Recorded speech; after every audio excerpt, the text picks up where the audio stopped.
ang mga kwento ng pag-ibig, kwento ng buhay at kwento ng pag-asa dito sa Barangay Love Stories. Love Stories.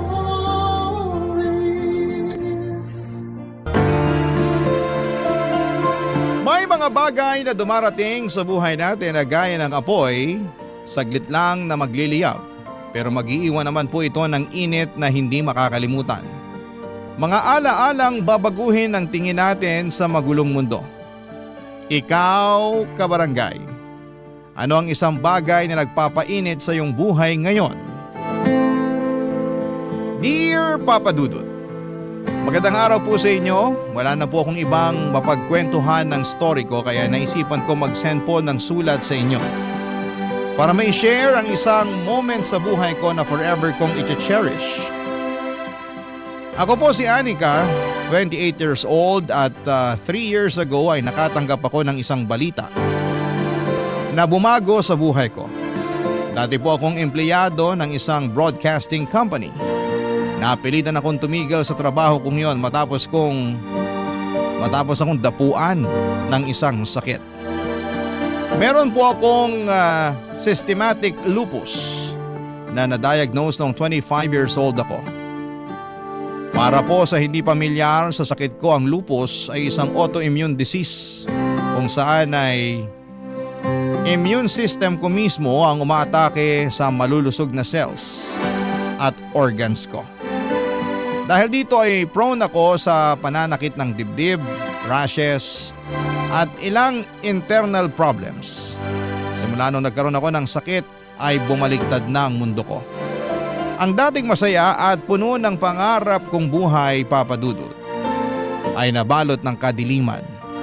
Na-depress ako at nawalan ako ng kumpiyansa sa sarili.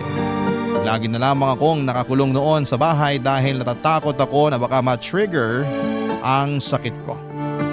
Ang apartment namin kung saan kami lang dalawa ng mama kong si Mariel ang magkasama ang nagsilbi ko ng mundo.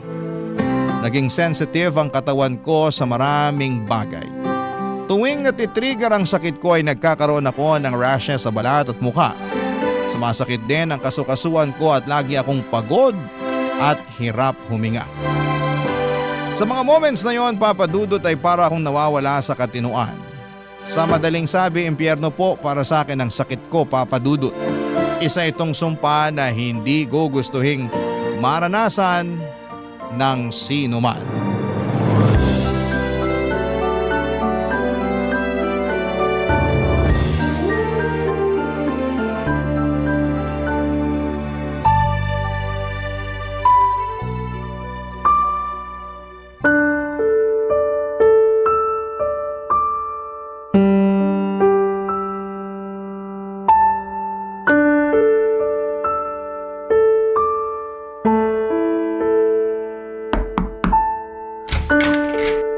O anak, ininom mo na ba yung gamot mo?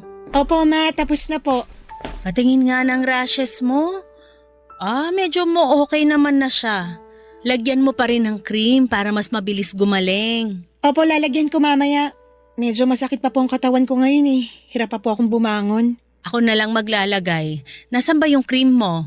Nandyan po sa may bedside table. Amin na, lalagyan kita ng cream. Nilalagnat ka pa rin ba? Medyo bumaba na po, sinat na lang. Ano na naman ba kasing ginawa mo? Bakit na-trigger na naman yung sintomas ng sakit mo? Hindi ko nga po alam. Di na nga ako lumalabas eh. Nandito na lang ako lagi sa kwarto. Hindi ka naman ba stressed? Ma, simula po nung nagkasakit ako, hindi na nawala yung stress sa katawan ko. O baka naman kinulang ka sa tulog? Baka yun na nga po ang rason. Bantayan mo yung katawan mo, anak. Hindi ka na katulad ng dati na okay lang magpuyat o di kaya malipasan ng gutom. Hindi ka na sinusunod ng katawan mo. Dapat ikaw na ang sumunod sa katawan mo ngayon. Ang hirap po eh. May times na parang ang lakas-lakas ko tapos bigla akong titirahin ng sintomas ko. Ang dami kong gustong gawin pero simula nung nagkasakit ako, wala na akong ibang magawa kundi magtago. Hindi ko nga alam kung anong gusto ng katawan ko ngayon eh. Maya-maya, bigla na lang ako nagkakaroon ng sintomas kahit nakahiga lang naman ako. Nakakapagod, ma. Malalampasan mo rin to. Paano? Wala naman pong lunas sa sakit na to. Wala pang lunas. Pero marami ako nababasang kwento ng mga lupus patient online na nakakabalik pa rin sa dati nilang buhay. Maayos lang na gamutan at pagbabago ng lifestyle yung kailangan mo. Mas mabuti na lang yatang mamatay kaysa makaranas ng ganitong klaseng sakit eh. Huwag mo namang sabihin yan, anak. Normal lang na maging malungkot, na magalit. Pero kahit na gaano kahirap yung pinagdadaanan mo, huwag ka namang sumuko. Nandito naman ako na aalalay sa'yo eh. Pero yun na nga po sana yung ayokong mangyari. Simula pagkabata, inaalagaan nyo na ako. Pati ba naman ngayong matanda na ako? Feeling ko tuloy, wala na akong ibang dulot dito kundi maging alagain lang. Walang magulang ang mag-iisip ng ganyan sa anak nila. Kung pwede nga lang sana forever kita nga alagaan sa abot ng makakaya ko eh. Mas gugustuhin ko pa yon. Hanggang dito na lang ba talaga ako? Ayoko mamuhay ng ganito, ma. Ang bata ko pa para malimitahan ng ganito. Marami pa akong gustong tuparin sa buhay. At matutupad mo yung mga bagay na yon. Hindi ibig sabihin na porke masakit ka ng ganito katapusan na. Simula pa lang to, kaya kailangan mong bumangon para makapagsimula ka uli. Pero hindi ko alam kung paano ko sisimulan ng buhay na to. Hindi ko pa nga tanggap na ganito na yung kapalaran ko eh. Hindi mo naman kailangang magmadali. Darating ka rin sa puntong matatanggap mo rin ang lahat. Sa ngayon, mag-focus ka muna sa problema. Kilalanin mo uli ang katawan mo para hindi pa balik-balik yung mga sintomas. Babalik ka rin sa dati. Maniwala ka sa akin. Sana nga, mahanap ko pa rin ang sarili ko pagkatapos ng lahat ng nangyari. Yan, ganyan dapat. Huwag kang mawala ng pag-asa. Walang mangyayari kung mananatili kang malungkot. Alam mo, kapag gumaling na yung sintomas mo, maganda siguro kapag maghanap ka ng mapapagkaabalahan. Tulad naman ng ano po? Bagong hobby. Mag-aral ka ng Nihongo. Di ba gusto mo magpunta ng Japan? Pag-aralan mo na yung lengguwahe nila ngayon. Parang hindi na po mangyayari yan eh. Kung ayaw mo, maghanap ka ng madaling trabaho online para may ginagawa ka. Sikat ngayon yung ano bang tawag doon? Yung virtual assistant ba yon? Subukan mo kaya yon. Basta kahit ano na pwede mong pagkabisihan para malibang lang yung utak mo. Sige po, susubukan ko po. O siya, mauna na ako. Magpahinga ka na dyan. Sige po, ma. Salamat. Good night. Good night din po. Papadudo, totoo naman ang mga sinabi sa akin ni Mama. Kung mananatili akong malungkot, forever akong magiging malungkot. Wala akong ibang choice kundi tanggapin na lamang ang katotohanan at simulan ulit ang bagong buhay ko kasama ang mga adjustment nito.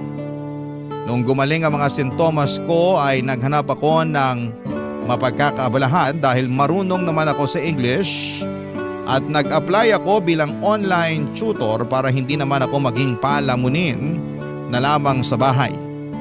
Doon ay sinimulan ko na ang pagtanggap sa bago kong kapalaran.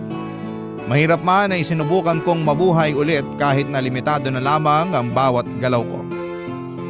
Sa mga sumunod na taon ay wala akong ibang ginawa kundi ang matulog, kumain at umarap lamang sa computer para magtrabaho. Hanggat maaari ayaw ko nang lumabas ng bahay dahil sa takot na matrigger ulit ang sintomas ng sakit ko. Sobrang sensitive kasi ng katawan ko, Papa Dudut. At maraming bagay ang nakakapag-trigger sa sakit ko. Katulad na lamang ng araw. Bawal akong maarawan dahil nagkaka-rashes ako. Bawal din akong malipasan ng gutom o mapuyat. Bawal ma-stress. Bawal din akong makihalubilo sa mga tao dahil madali lamang akong dapuan ng sakit. Bawal nga rin po kaming magkaroon ng aso sa bahay. Kailangan ko ring umiwas sa mga pagkain na makolesterol. Mataas ang sodium, matatamis, at pati red meat ay kailangan kong iwasan. Lahat ng adjustment na yon ay sinunod ko kaya simula noon ay yun na po ang naging bagong buhay ko. 2 taon ang kinailangan ko para masanay sa bago kong routine. Kahit na sobrang bored na ako sa apartment noon ay wala akong ibang magawa kundi ang libangin na lamang ang sarili ko.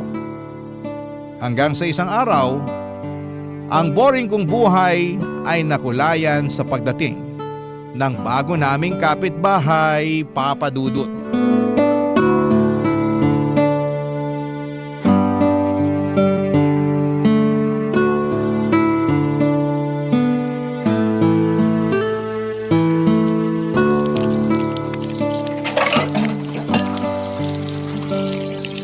Ma! Ma! Ma, nasan ka? O anak, bakit? Nandito ako sa kusina. Ano yon? Saan galing yung ingay na yun? Yung alin? Yung malakas na tugtog kanina. Kakatigil lang niya ngayon. Ah, sa kapitbahay yon. Sila yung nagpapatugtog. Bakit? Ang aga-aga, ba't naman ang lakas agad ng music nila? Daig pa nilang pa-concert ah. Sakit sa ulo. Nagising ka ba nila? Opo, abot ba naman sa kwarto yung tunog? Ano bang meron sa kabila? Bakit nagpapa-music sila ng ganito kaaga? Wala man lang silang konsiderasyon ah. Di ba napag-usapan na natin yung tungkol sa noon na bawal mag-ingay from 10 to 6? Ibang kapitbahay yung nagpapatugtog. Sa kabila yon. Yung bago. Bago? Teka, may tenant na po dyan sa may bakanting apartment? Oo, meron na. Ngayong araw sila lilipat kaya medyo nagpapatugtog sila. Para daw ganahan silang magbuhat ng gamit. Magbubuhat na nga lang ng gamit, mga abala pa ng kapitbahay. First day pa lang, red flag na yun ah. Mukhang magkakaroon tayo ngayon ng kapitbahay na sakit sa ulo ah. Oh, relax ka lang. Ang init naman agad ng ulo mo eh. Pagbigyan mo na sila, excited yung magkapatid eh. Magkapatid yung bagong tenant? Oo, nakipagkwentuhan ako sa kanila kanina habang nagkakape ako. Lo, talagang sumismis pa po kayo? Nakakahiya, nangaabala pa kayo sa paglipat nila ng gamit. Na-curious lang naman ako. At saka mabait naman yung magkapatid. Base sa taste of music nila, hulaan ko. Mga lalaki sila no? Oo, ang galing ah. Paano mo nahulaan yon? Metal rock ba naman yung pinapatugtog? Sakit sa tenga. Pero alam mo, nak, nakakalungkot yung kwento ng magkapatid. Wala na raw silang magulang. Pareho na raw silang ulila. Namatay yung nanay niya sa kanser, tapos atake sa puso naman yung kinamatay nung tatay. Ganun kalalim yung pinag-usapan nyo? Grabe ma, ilang oras kayo nagkwentuhan? Hindi, makwento lang talaga yung isa. Galing daw sila ng Paranaque tapos lumipat sila nung nalipat ng kumpanya yung kuya niya. Ano namang trabaho nila? Yung kuya sa call center nagtatrabaho. Tapos yung nakababatang kapatid naman, physical therapist. Siya yung malayo yung binabiyahe kasi sa Paranaque yung ospital na pinagtatrabahuhan niya. Eh bakit naman kasi ang layo ng nilipatan nilang lugar? Malapit naman yung trabaho ng kuya niya dito eh. Kaya nga sila lumipat. Nag-giveaway na lang yung bunso since siya yung may sasakyan. Yung kuya niya kasi takot daw mag-drive kaya lagi nagko-commute. Kaya lumipat sila sa malapit sa workplace niya. Mukhang mas maabilidad yung bunso ah. Siya yung nagpapatugtog no? Parang. Kasi siya yung nagtanong kung masyado bang malakas yung music nila eh. Kako, okay lang. Eh kasalanan niyo naman po pala kaya malakas music nila eh. Hayaan mo na, ngayon lang naman to. Baka sabihin nila pangit tayo kabanding kapag binawalan agad natin sila sa unang araw nila. Ay hindi, sila talaga yung pangit kabanding. Aga-aga, lakas magpatugtog. Huwag kang mag-alala. Kapag nangyari uli yun, ako na mismo kakausap sa kanila para hindi maabala yung pagtulog mo. Mabuti nga tumigil na sila eh. Tapos na siguro sila magbuhat ng gamit nila. Konti lang naman yata yung gamit nila. Kapag lalaki kasi walang masyadong gamit. Ref lang yata yung nakita ko. Kama, tsaka washing machine. Chismosa ng taon talaga kayo ma. Lahat ng detalye alam na alam. Baka pati love life nila na chika mo rin. Ay oo, yung kuya may fiancé na nagtatrabaho sa US. Tapos yung bunso naman, single. Ikaw talaga ma. Mag-apply kaya kayong reporter sa 24 oras. Bagay kayo doon kasi wala kang pinalalampas. Ikaw talaga. Hala sige, kumain na nga tayo para makainom ka na ng gamot mo. Lalabas pa ako mamaya para mag-grocery. May gusto ka bang ipabili? Wala naman po. Yung face mask na lang siguro kasi paubos na rin yun. Tsaka alcohol na rin. Okay, sige. Papa Dudut, mabait na mag-asawa ang dating tumutuloy sa apartment na inuupahan ng mga bagong dating na tenant. Tahimik ang buhay namin noon dahil nagkakaintindihan kaming lahat na magkakapitbahay sa floor namin. Aware din sila sa estado ko kaya tuwing may nagkakasakit sa kanila ay lagi silang nagsusuot ng face mask para hindi ako mahawahan. Noong nagkaroon ng pandemic at nawala ng trabaho ang mag-asawa ay lumipat sila ng tirahan at pansamantalang umuwi sa probinsya. Simula noon ay bakante ng apartment na yon hanggang sa nagkaroon na nga ito ng bagong tenant at yon ay ang magkakapatid na lalaki. Never kong nakita ang mukha ng magkakapatid na yon dahil hindi naman ako lumalabas. Tanging si mama lamang ang nagkukwento sa akin tungkol sa buhay nila para mapag-usapan kami. To be fair naman ay never naman silang naging pasaway at nagpatugtog ng malakas since then. Siguro ay nakausap na sila ni mama tungkol doon. Pero ganun pa man, pangit nang naging first impression ko sa kanila dahil sa ginawa nila noong unang araw silang lumipat. Ang pinakaayoko pa naman ay yung mga taong walang konsiderasyon sa mga tao sa paligid nila. Sensitive ako sa mga malalakas na tunog kahit pa noong wala pa akong sakit. Kaya medyo nag-iwan yon ng bad impression sa akin. Ganon pa man ay hindi ko naman sila masyadong ginudge dahil sa mga sumunod na linggo ay naging tahimik naman sila. May pagkakataon nga noon na nag-aabot pa sila ng pagkain sa amin dahil nagkaroon sila ng party sa apartment nila. Kaso si mama lang ang kumain noon dahil bawal sa akin yung pagkain na ibinigay nila, Papa Dudut. Hindi rin naman po nagtagal ang masamang tingin ko sa magkakapatid. Lalo na noong nasimulan ko nang makilalang bunsong kapatid na hindi ko akalain na magkakaroon ng malaking parte ng aking buhay. Barangay Love Stories. Barangay Love Stories. Dahil sensitive sa init ng araw ang balat ko ay saka na lamang ako nakakalabas para magpahangin tuwing gabi.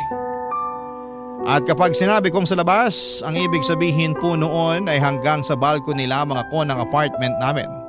Nasa 6th floor kami, Papa Dudut, kaya magandang tumambay doon tuwing gabi dahil yun lang ang time na pwede akong lumabas para panoorin ang busy na buhay ng mga taong nasa labas. Doon po ako karaniwang nagmumuni-muni at binabalikan ang mga masasayang ala-ala ko noon na hindi ko na maranasan pa in the future. Pero ang nightly routine ko na pagtambay sa balcony ay nasira dahil sa bago naming kapitbahay. May isang time kasi na habang nasa balcony ako ay may lumabas din na lalaki sa katabing balcony para manigarilyo. Agad-agad akong pumasok sa loob para hindi ko malanghap ang usok noon. Bawal po kasi ako makalanghap ng anumang klase ng usok dahil natitrigger ang sintomas ng sakit ko. Sobrang inis ako noon dahil kada lumalabas ako ng gabi ay sakto ring lumalabas sa balcony nila yung lalaki. Sa dami naman kasi ng pwedeng maging kapitbahay ay yung smoker pa ang napunta sa amin. May isang gabi noon, Papa Dudut, bago ako lumabas para magpahangin ay sumili pa ako sa katabing balcony namin. Walang ilaw doon. Ibig sabihin ay walang tao. Na-excite ako dahil finally ay magkakaroon na rin ako ng time para sa sarili ko. Paborito ko kasing pinapanood yung buwan at mga bituin sa langit dahil nakakakalma sila. Para bang sila ang karamay ko sa pinagdadaanan ko. Nakaka-clear ng utak kapag nakatingala lamang ako sa langit at dinadamdam ang malamig na simoy ng hangin. Lumabas ako ng balcony at pumwesto sa favorite spot ko pero wala pa man ding 1 minute ay napatalon ako mula sa kinakaupuan ko ng biglang isang boses ang narinig ko mula sa kabilang balcony, Papa Dudut.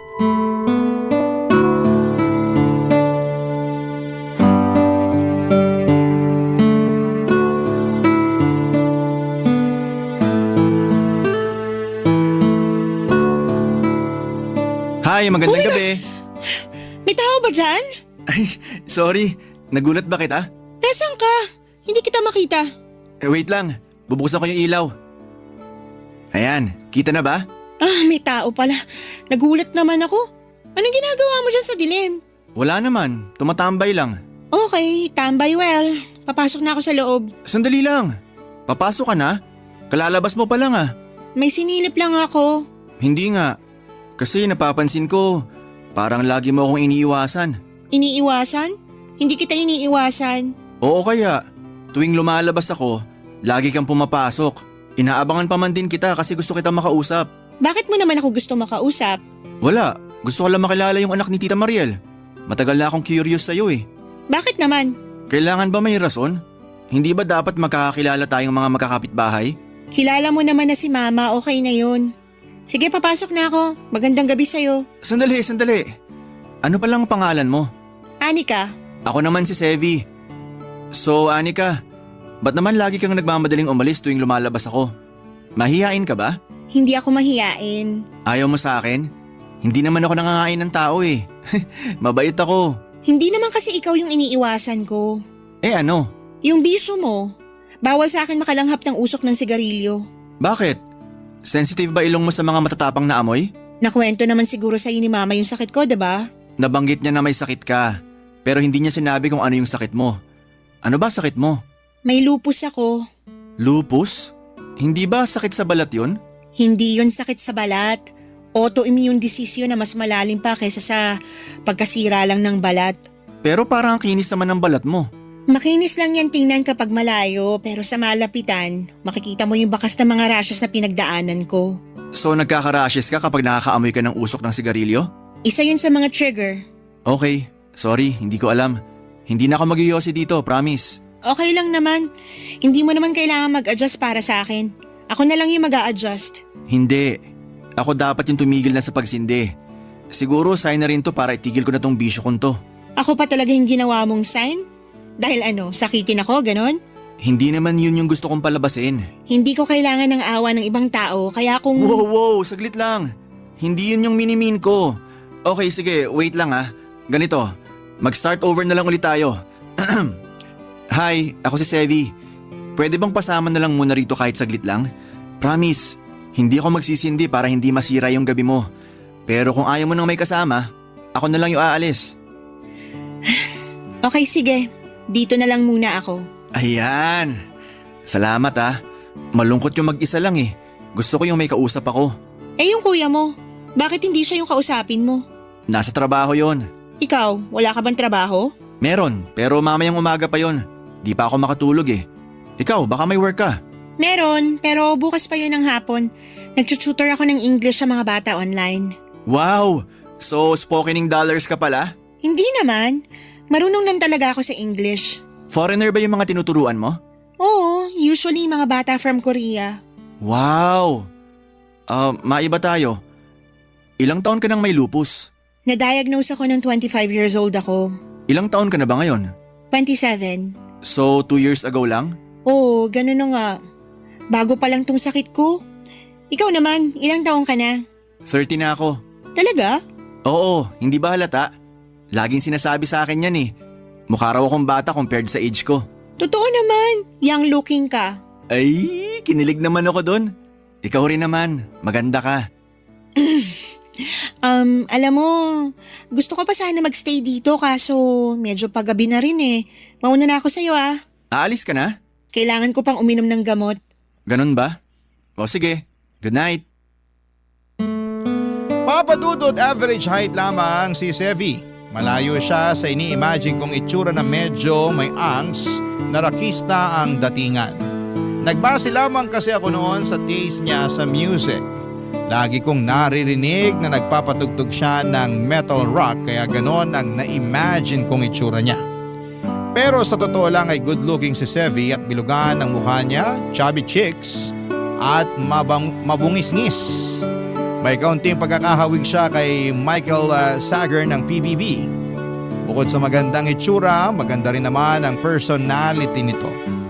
Bibo siya at madali lang siyang kausap dahil charismatic siya kapag nakikipagkwentuhan. Simula noong nalaman niya ang sakit ko ay mas naging maingat na si Sevi.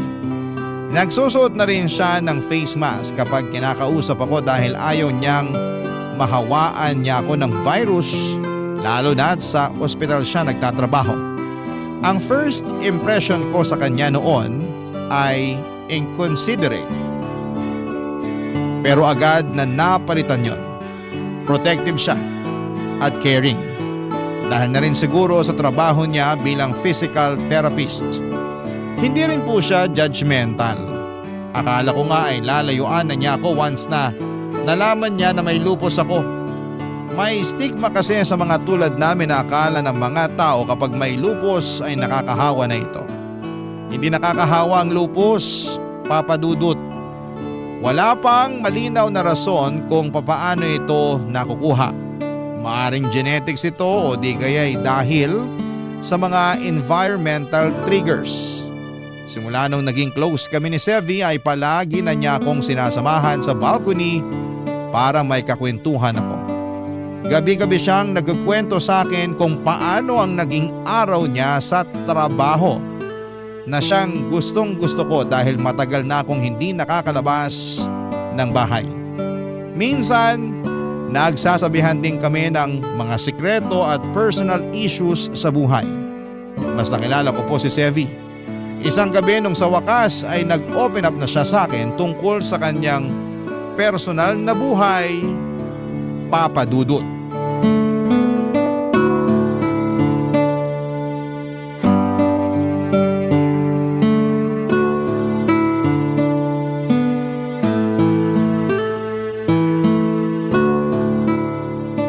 Ang calming ng ganitong oras, no? Parang ang tahimik ng mundo, walang noise pollution. Tahimik pero malungkot. Malungkot? Bakit naman? Yung mga ganitong oras kasi, ito yung time na mapapaisip ka talaga tungkol sa buhay eh. Daming realizations, maraming regrets, maraming what ifs. Talaga? Ako kasi, ito yung time na nagiging thankful ako. Na despite everything, nandito ako, humihinga pa rin. Sa ganitong oras ko na-appreciate yung small things. Makes sense naman. Tsaka gantong oras ka lang din kasi nakakalabas ng walang problema. Totoo. Pero ikaw, bakit mo naman nasabi na malungkot para sa iyo yung ganitong oras? Hindi ko alam. Dati malungkot talaga kasi mag-isa lang ako. Pero ngayon na lagi na kitang nakakasama dito sa ganitong oras, nabawasan na yung lungkot na nararamdaman ko. Naalala mo pa ba nung una tayong nagkausap? Yung nakaupo ka mag-isa sa dilim? Oo naman. Isa yun sa mga sad moments ko. Mga ganong oras, lalo na kapag mag-isa ako, para nagkakaroon ako ng existential crisis. Napapatanong ako sa sarili ko, ano na bang nagawa ko sa buhay? 30 na ako pero pakiramdam ko, wala pa ako nararating. Yung mga batchmates ko, ang saya-saya ng buhay nila. Abot na nila yung mga pangarap nila, samantalang ako, mag-isa pa rin. Di sigurado kung satisfied na ba sa buhay o kung ano. Gets kita. May mga moment din ako na ganyan. Lalo na sa akin, mas malala existential crisis ko. Ano na lang ambag ko sa buhay ngayon? Paano ko pa magagawa yung mga pangarap ko? Masyado pa akong bata para maging limited lang yung kayang gawin sa buhay. Bakit?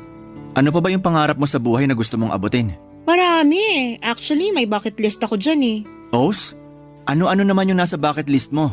Siyempre, una yung ikasal at magkaroon ng sariling pamilya. Maganda ka naman eh. For sure mangyayari pa rin yan. Pangalawa, gusto kong makapunta sa Japan. Gusto kong makita yung sikat na cherry blossom trees nila. Yan ang medyo mahirap. Alam ko, kaya nga nakakalungkot eh. Kasi baka hanggang pangarap na lang na makakita ako ng cherry blossom sa totoong buhay. Ano pa? Ano pa yung mga nasa bucket list mo? Yung iba, mga simpleng bagay na lang tulad ng prom night. Prom night? Oo, never pa ako naka-attend ng prom. Kapag nanonood ako ng pelikula, naiingit ako sa mga prom scenes kasi parang ang sarap ng feeling na may kasayaw ka tapos sweet at nakakakilig pa yung music. Wala ba kayong JS prom noon? Meron naman pero hindi ako naka-attend. Bakit naman? Nagkasakit ako. Talaga palang sakitin ka na kahit noon pa. Oo, parang naging foreshadowing na nga yun na ganito pala magiging buhay ko ngayon. Huwag kang mawalan ng pag-asa. 27 ka pa lang naman eh. Marami ka pang chance para magawa yung nasa bucket list mo. Pareho lang kayo ng sinasabi ni Mama. Ang hirap kaya umasa. Okay na yung tanggapin ko na lang na hanggang dito na lang ako. Don't lose hope, sabi nga nila. Kasi sa totoo lang, May pag-asa ka pa naman talaga eh. Hindi ba may sikat na singer na may lupus din tulad mo? Yung sa ibang bansa? Oo, pareho kami ng sakit. O di ba? Pero siya nakakalabas pa rin naman. May social life pa rin siya. Naisasabuhay pa rin niya yung gusto niyang buhay. Nagko-concert pa nga ata siya eh. Siyempre mayaman yun. Marami siyang pera na pambayad sa mga treatment niya. Nagte-therapy siya kaya ganun. Tapos ikukumpara mo ko sa kanya na online shooter lang. Okay, may point naman. Pero yun pa rin ang masasabi ko. Huwag kang mawalan ng pag-asa. Balang araw magagawa mo rin yung mga bagay na gusto mo. Magtiwala ka sa akin. Sa ngayon, hindi na yan yung major problem ko. Ang problema ko at the moment ay kung papaano ko makakayanan tong sakit na to. Huwag kang mag-alala. Andito naman ako na magiging sandalan mo kung sakali. Sasamahan kita sa pagharap ng sakit mo. Salamat. Actually, malaking tulong na tong ginagawa mo eh. At least may bagong tao akong nakakausap maliban sa mama ko. Iba pa rin kasi talaga yung feeling na kausap mo ng harap-harapan yung tao kaysa magka-video call lang kayo eh. Basta kung kailangan mo na makakausap, isang tawag mo lang sa akin, to the rescue na ako. Salamat. Wala yun. Ikaw pa ba?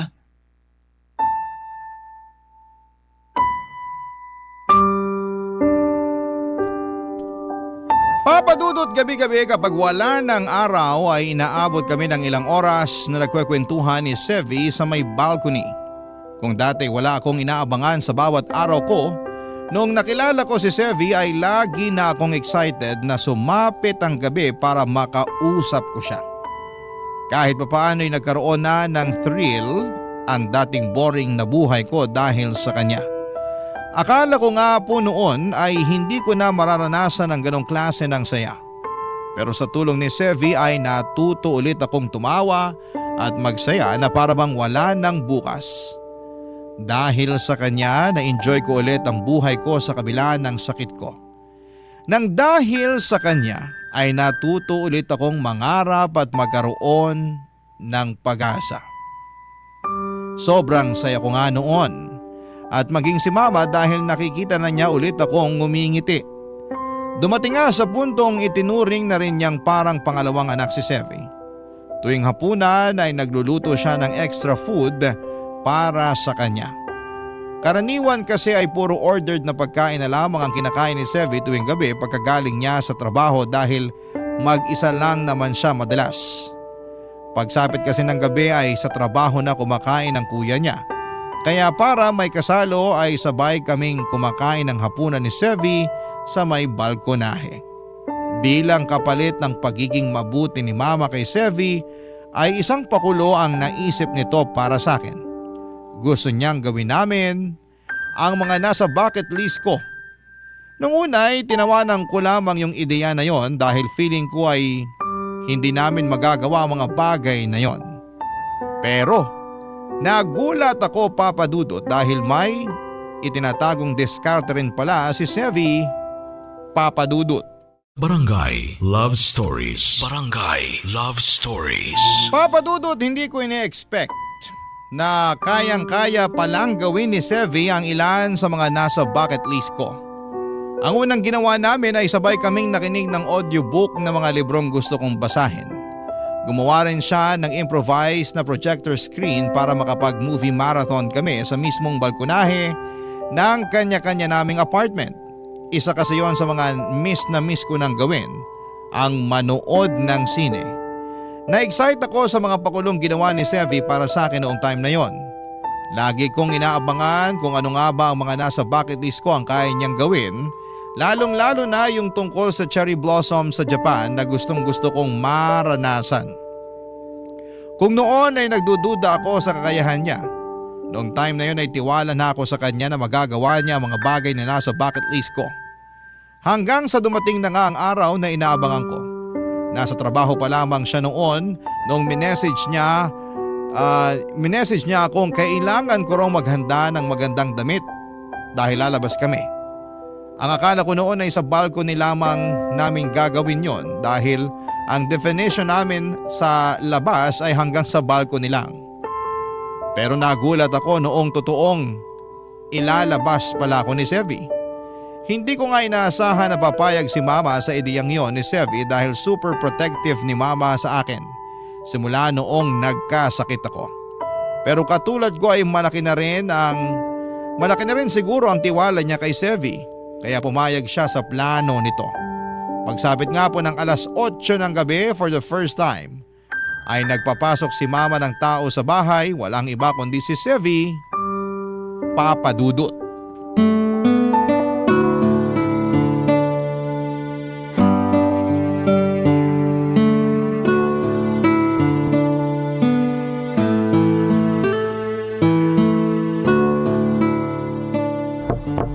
Anika? Oh, ayan na si Sevi! Anika! Andito na si Sevi. Ready ka na ba dyan? Wait lang po, nagbibihis pa lang po ako. Pakisabi 3 minutes. Okay, sige. Papasukin ko na siya, ha? Hello po Tita Mariel. Magandang gabi po. Magandang gabi rin. Pumasok ka muna. Si Anika po. Nagbibihis pa lang. Alam mo naman yon, ngayon na lang makakalabas kaya pinaghahandaan talaga tong gabing to. Talaga po ba? Oo, kaya antayin mo na siya. Ay, dito ka na muna maupo. Salamat po. Saan ba kasi itong pupuntahan nyo? Malayo ba to? Medyo malayo po eh. Pero wag po kayong mag-alala. Hindi naman pumatao yung pupuntahan namin. Basta siguraduhin mong safe yung pupuntahan nyo, ha? Alam mo naman yung estado ni Anika ngayon, medyo mahina pa immune system niya. Mabilis pa siyang mahawaan ng sakit kaya kailangan yung safety talaga niya ang mauna. Oo naman po tita. Wag po kayong mag-alala. Hindi ko po hayaang mapahamak si Anika. Salamat po pala na pinayagan niyo siyang lumabas. Naku, hindi nga dapat eh. Alam mo bang napakaraming kaibigan ni Anika ang nag-aaya sa kanyang lumabas? Ni isa wala akong pinayagan. Di nga po. Oo, pero dahil ikaw yung nag-invite ngayon sa kanya, marami akong ginawang exceptions para sa'yo. Hindi nga rin dapat kami nagpapapasok ng ibang tao dito eh. Ikaw lang yung pinapasok ko dito sa bahay. Nako, ang special ko naman pala. Special ka talaga sa buhay ng anak ko. At kung sino man ang special sa puso ng anak ko, special na rin siya sa akin.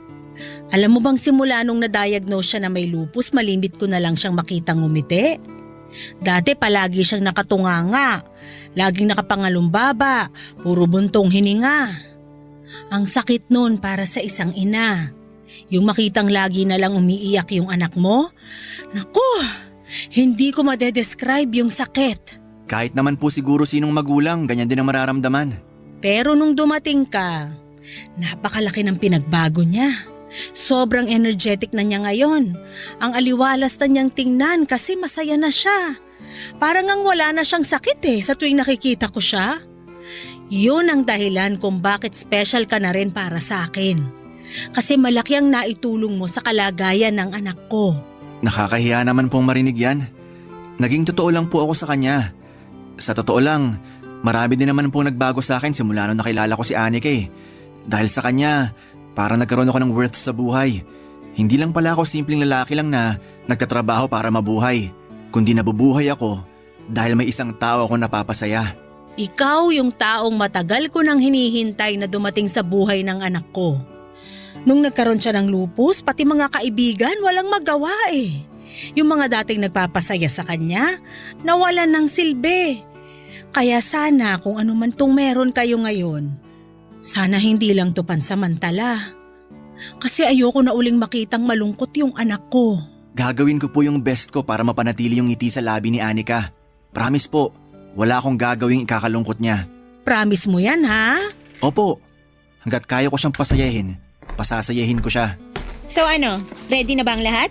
Aba, at talagang naghanda ang dalaga ko Okay na ba tong suot ko? Hindi ba ako overdressed? Hindi, saktong-sakto yan para sa gagawin natin ngayong gabi. Oh, Sevi, yung ngiti mo abot hanggang tenga Natutuwa lang po ako kasi para ako nakakita ng anghel na bumaba sa lupa. Hoy, tigilan mo nga ako dyan. Amy ka naman. Tara na nga at baka mamaya kung ano pa lumabas dyan sa bibig mo. Sige po tita, mauna na po kami. Mag-iingat kayo, ha? Huwag masyadong magtatagal sa labas. Uwi din ka agad, Anika, ha? Oy, yung face mask mo. Opo, eto na, isusuot ko na. Bye ma, mauna na kami. O sige na, enjoy kayo. Isang light blue na dress na tinernohan ng silver necklace. Yon po ang suot ko ng gabing yon, Papa Dudut. Sa kabilang banda ay naka-semi-casual attire naman po itong si Sevi. Sobrang tikas niya sa suot niyang puting button-down shirt at black pants na kinumpleto ng suot niyang sneakers. Gamit ang motorbike nito ay nag-drive kami patungo sa isang secret spot na ilang araw nang binabanggit sa akin ni Sevi. Habang binabagtas namin ng kalsada ay halos mangilid ang luha ko sa loob ng helmet na suot ko. Na-miss ko kasi ang ganong feeling na malaya, nasa labas at dinadama ang malamig na hangin. Hindi nagtagal ay nakarating din kami sa lugar kung saan ako sosorpresahin ni Sevi. Malayo pa lang ay alam ko na kung anong parte ng bucket list ko ang gusto niyang gawin. Yon ay ang maranasan ng cherry blossoms sa Japan. Wala po kami sa Japan, wala ring cherry blossom sa lugar na pinuntahan namin. Pero bumaba kami sa tapat ng isang puno na tinatawag nilang flame tree. O sa ibang tawag ay caballero tree.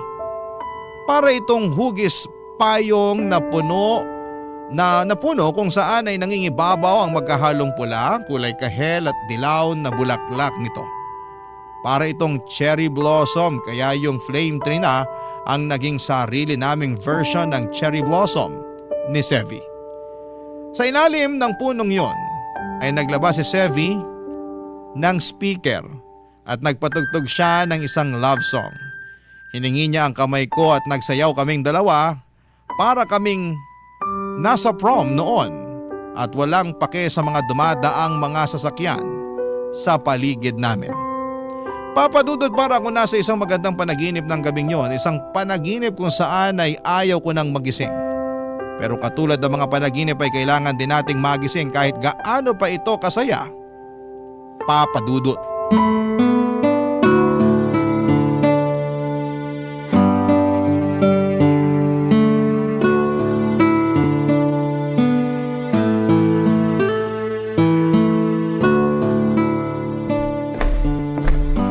Good morning, Ma. Oh, gising ka na pala. Good morning din. Halika na, kumain na tayo. Wow, sarap ng breakfast today ah. Marami talaga akong niluto para sa'yo. Kakailanganin mo to ngayon. Ayan, kumain ka ng marami. Okay lang po ba kayo, Ma? Napasobra yata itong binibigay niyo pagkain sa akin ah. Pang isang araw na to eh. Sakto lang yan. Kasi baka mahirapan ka ng kumain mamaya. Ha? Bakit naman? Kumain ka na muna bago ako magkwento. Okay, eto na. Kakain na. Kumain na rin po kayo dyan. So ano pong meron? Ano yung ikukwento nyo? May natanggap akong tawag kaninang umaga. Galing naman kanino? Galing sa kuya ni Sevi. Oh, ano pong sabi? Nag-explain ba siya kung bakit halos isang linggo na silang hindi umuwi ni Sevi sa apartment nila? Oo. May rason pala kung bakit hindi nakakauwi yung kuya niya sa apartment nila nitong nagdaang mga araw. Ano po yung rason? Huwag niyo pong sabihin na lilipat na naman sila ng apartment kasi nabanggit sa akin ni Sevi last time na wala talaga silang permanent address kasi nga palipat-lipat nga raw ng company yung kuya niya. Kung nasaan yung trabaho niya, doon sila. Ay, nalulungkot nga ako eh kasi ano na lang gagawin ko kapag lumipat na naman sila ng bahay? Eh di wala na akong makakausap niyan. Back to my old self na naman ako. Ay, kaya siguro hindi nagre-reply si Sevi sa mga text at chat ko. Nag-promise kasi sa akin yun na hindi na sila lilipat kahit anong mangyari.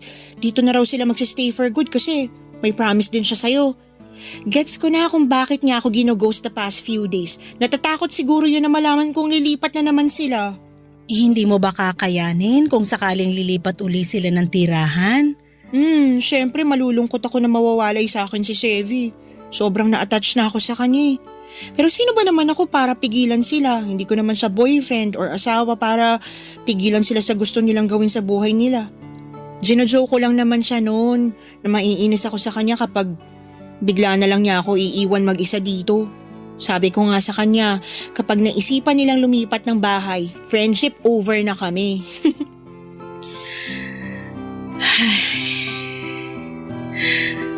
Anak, hindi sila lilipat ng bahay.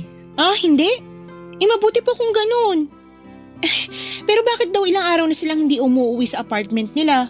Hindi rin ako nire-replyan ni Sevi. Alam kong busy siya sa ospital kasi understaff sila at saka nitong nakaraan palagi siyang OT.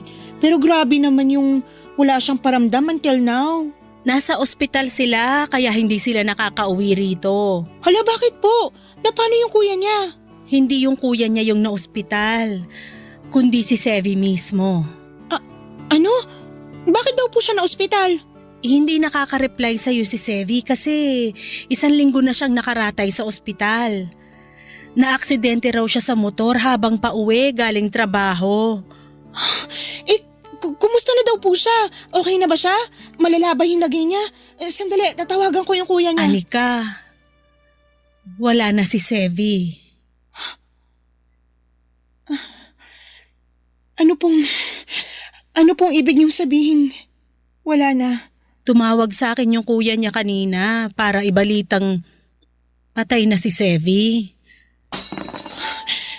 Hindi ma, hindi totoo yan. Busy lang siya sa trabaho niya kaya hindi siya makapag-reply sa akin. Bumangga raw siya sa isang barrier habang nagdadrive. Nagkaroon siya ng bleeding sa utak kaya nakoma ng ilang araw. Ang sabi ng mga pulis baka nakatulog daw siya sa biyahe. Bakit? Ma, bakit? I'm sorry, nak. Ayaw kong sirain yung araw mo pero kailangan mong malaman yung totoo. Bakit siya? Sana ako na lang. Huwag mo namang sabihin yan, anak. Saan ka pupunta? Sa balcony. Baka nasa balcony lang siya nag-aantay. Anak, mataas na yung araw. Hindi ka pwedeng maarawan. Ma, please. Gusto ko siya makita. Hindi totoo to. Hindi siya pwedeng mamatay. Si Sevi yun eh. Bakit? Paano siya mamamatay? Anika.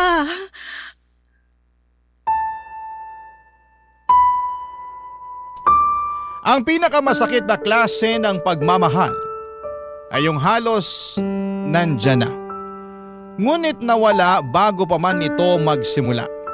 Pero nawala man sila sa buhay natin, iniwan naman nila tayong mas matatag at yon ang tunay na klase ng pagmamahal.